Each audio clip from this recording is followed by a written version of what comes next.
ಮೂರನೇ ಬಾರಿ ಪ್ರಧಾನಿ ಆಗ್ತಿದ್ದಾರೆ ಸರ್. ಈ ಸಂಭ್ರಮ ದೇಶದಲ್ಲಿ ಮನೆ ಬಹಳ ಸಂತೋಷದ ವಿಷಯ. ಮೂರನೇ ಬಾರಿಗೆ ನರೇಂದ್ರ ಮೋದಿಜಿಯವರು ಪ್ರಧಾನಿ ಆಗ್ತಿರುವಂಥದ್ದು ಇಡೀ ವಿಶ್ವನೇ ಕೊಂಡಾಡ್ತಾ ಇದೆ. ನಾನು ಸಹ ಅಭಿನಂದನೆಯನ್ನು ಸಲ್ಲಿಸ್ತೇನೆ. ಕರ್ನಾಟಕದ ದೃಷ್ಟಿಯಿಂದ ನರೇಂದ್ರ ಮೋದಿಜಿಯವರು ಏನು ತೀರ್ಮಾನ ತಗೊತಾರೆ ಅದಕ್ಕೆ ನಾವು ಬದ್ಧರಾಗಿದ್ದೇವೆ. ಅವ್ರೇನು ತೀರ್ಮಾನ ತಗೊಂತಾರೆ ಕಾದ್ ನೋಡೋಣ ಸಾಯಂಕಾಲ. ಅವರಿಗೆ ಕನ್ಫರ್ಮ್ ಆಗ್ತಾ ಇದೆ ಮಂತ್ರಿ ಸ್ಥಾನ. ಒಳ್ಳೇದು. ಬಿಜೆಪಿ ಅವರಿಗೆ ಯಾರಿಗೆ ಆಗ್ಬಹುದು ಸರ್ ಗೊತ್ತಿಲ್ಲ, ಅದು ಇನ್ನೂ ನರೇಂದ್ರ ಮೋದಿ ಅವರ ತೀರ್ಮಾನ ಆದ್ಮೇಲೆ ಗೊತ್ತಾಗುವಂಥದ್ದು. ವೆಯ್ಟ್ ಮಾಡ್ತೀನಿ ಸರ್.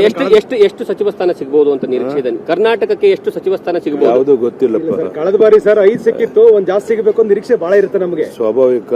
ಬಟ್ ಮೋದಿಜಿ ಅವರು ಅಂತಿಮವಾಗಿ thank you sir. Thank you.